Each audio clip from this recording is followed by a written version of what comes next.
आज मैं आप लोगों को भगवान भोलेनाथ और भगवान विष्णु से जुड़ी एक अलौकिक कहानी के विषय में बताने वाली हूँ। आखिर कैसे भगवान विष्णु और भगवान शिव एक दूसरे को इतना मानते हैं, एक दूसरे की पूजा करते हैं। तो इस कहानी के पहले आप लोगों को मैं यह बताना चाहती हूँ कि भगवान शिव की पूजा तो सभी करते हैं। देवता, दानव, यक्ष, गंधर्व सभी भगवान शिव की पूजा में लीन रहते हैं।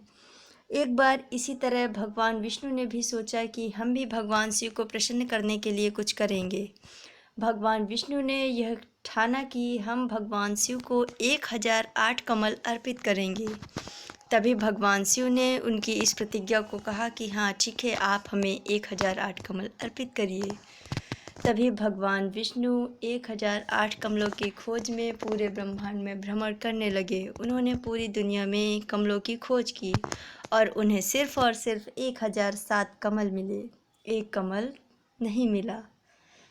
तो भगवान विष्णु भगवान शिव के पास जाकर अपने सभी 1007 कमलों को अर्पित करते हैं। भगवान शिव धीरे धीरे मंद गति से मुस्कुराते हैं और यह बात को मनन करते हैं कि एक कमल तो अभी कम है। तभी भगवान विष्णु यह सोचते हैं कि अब क्या किया जाए। भगवान शंकर से मैंने जो वादा किया था वह तो पूर्ण नहीं हुआ है।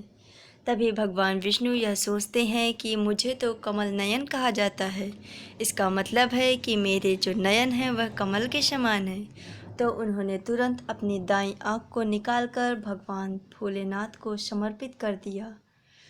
भगवान विष्णु की यह भक्ति देखकर भगवान शिव भाव विभोर हो गए और उन्होंने भगवान विष्णु से कहा, वत्स, हे हरि, मैं आपकी इस भक्ति, इस श्रद्धा से बहुत प्रसन्न हूँ।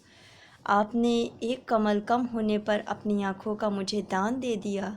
आप मेरे बहुत बड़े भक्त हैं, इसलिए मैं आपको कुछ देना चाहता हूँ। तभी भगवान भोलेनाथ ने प्रेम स्वरूप भगवान विष्णु को सुदर्शन चक्र का दान दिया। भगवान विष्णु सुदर्शन चक्र को प्राप्त करते हैं और तभी से भगवान विष्णु को चक्रधारी विष्णु भगवान कहा जाता है। उनका यह सुदर्शन चक्र सभी अस्त्रों में श्रेष्ठ है, इसी कारण से उन्हें चक्रधर भी कहा जाता है। बोलिए भगवान विष्णु और भगवान भोलेनाथ की जय। भगवान विष्णु का यह विराट स्वरूप है जिसमें से चक्र का भी एक विशेष स्थान है। तभी से यह मान्यता है कि भगवान विष्णु और भगवान भोलेनाथ एक दूसरे के परम भक्त हैं। इस कहानी को सुनकर हमें यह सीख भी मिलती है, किसी भी व्यक्ति को किसी भी कार्य को प्राप्त करना है, किसी भी वस्तु को प्राप्त करना है तो उसे सदैव कर्तव्यपरायण रहना चाहिए और अपनी संपूर्ण निष्ठा के साथ अपने कार्य को संपन्न करना चाहिए। तभी उसकी सभी मनोकामनाओं की पूर्ति होती है। जैसे भगवान विष्णु की कामना की पूर्ति भगवान भोलेनाथ ने की, वैसे ही हम सबकी भी मनोकामनाएं पूर्ण होगी, सिर्फ और सिर्फ हम लोग अपने कर्तव्य की ओर आगे बढ़ते रहें।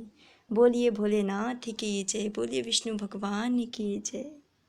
वीडियो अच्छी लगी हो तो वीडियो को लाइक करिएगा और मेरे चैनल को सब्सक्राइब करिएगा। धन्यवाद।